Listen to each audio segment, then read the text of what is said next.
What is small, plastic, and awful for you in an emergency? It's not candy, it's your debit card.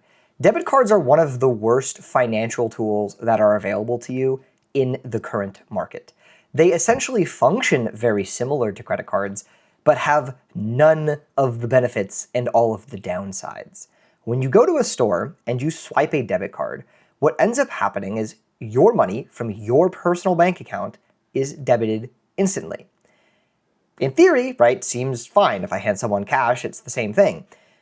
But when you swipe a credit card, it's actually not your money at first that is being paid to the merchant. It is the bank's money, not yours. And there's a fundamental difference here.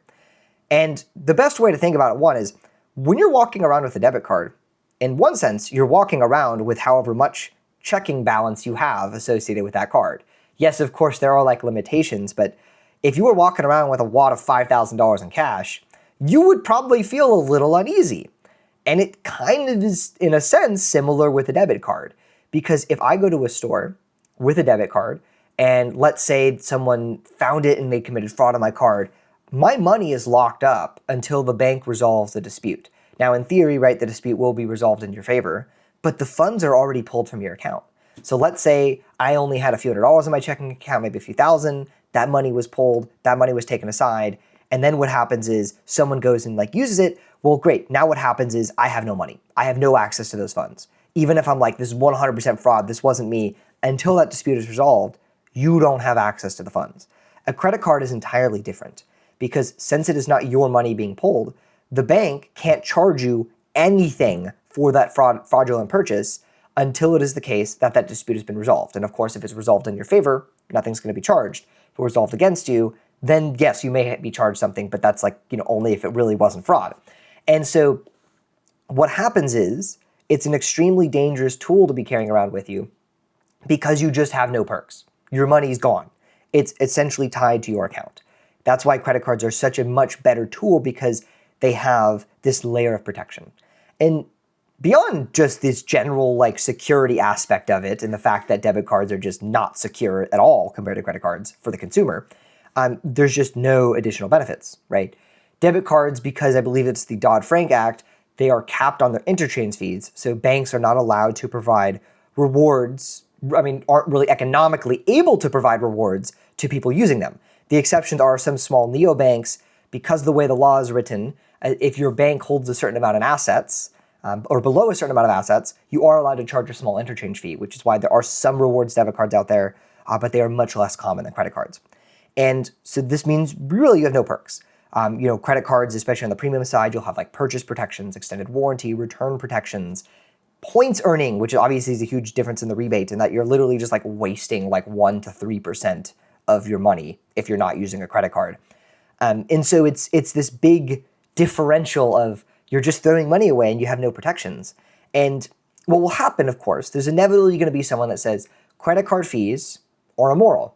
This system of protections and perks only exists because you have people that are paying cash into the system, that are using debit cards in the system with no interchange fees at merchants, that are now essentially funding the credit card rewards because there's an interchange fee. This interchange fee the merchant is paying, meaning the price of goods is being raised and it's being passed along to the consumer.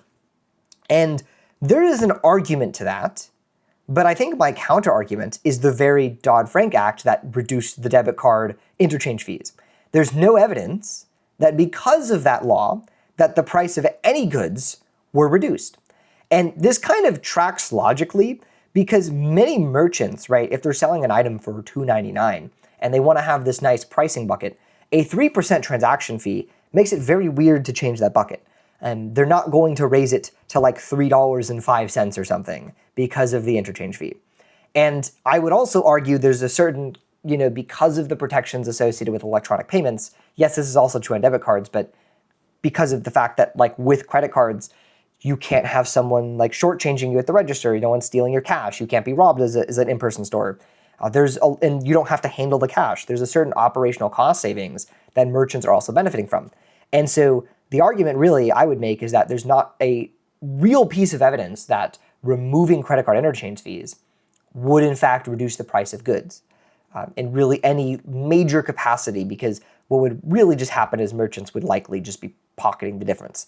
Now, right, would you rather have the credit card company pocket the difference or the merchant? Obviously, like that's a different argument, right? Small stores totally get that. Like you want to have them, be taking more of their actual revenue.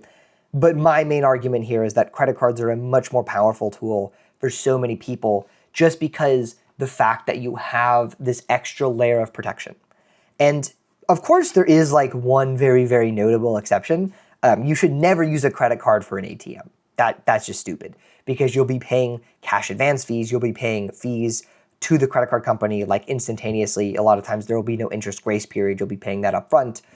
You should be using a debit card for an ATM. And if you are using a debit card for an ATM, I highly recommend using one that doesn't charge ATM fees or at least refunds the fees.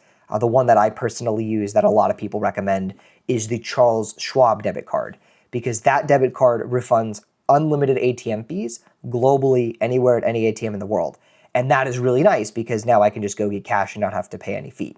Because a lot of ATMs, right, they only have like, oh, if it's only within your network, it's really stupid. There's no like minimum balance for the Charles Schwab debit card. I don't have a referral link. This is not like sponsored or anything, but I just highly recommend that card. Other than that though, in any case that you are able to use a credit card, you should be using a credit card. And I guess the final argument against it would be like, well, if I use a credit card, right, I'm going to spend more. Maybe I'll go into debt. And like, yes, I understand that argument, but I don't see how that doesn't really apply to a debit card as well. At this point, everything is electronic. Yes, like it pulls from you instantly. So there's that, and that deferred sense of I'm spending my money. But you should just have better self-control is my counter. You are risking a lot of inconvenience. By using a debit card, you're literally losing money every transaction. Objectively, you're losing money because you can get a 2% cashback card that earns 2% on anything. So you're missing out on at least 2% every time you buy something with a debit card. And you're just throwing that money away. Like it's not going back to you. And so, yes, like theoretically you could be spending more with a credit card, but if you just have proper self-control and know how to manage your finances, you actually have more protections. You earn 2% back. It's a much better system if something goes wrong. So I think debit cards for a lot of people are a trap. I think I don't even carry a debit card with me except for my Schwab card in the event I need to get cash. There is literally no other case in which I would use a debit card except maybe if a merchant is having a fee for credit cards but not debit cards because they do code differently. Those would be the only two circumstances in which I would ever recommend using a debit card.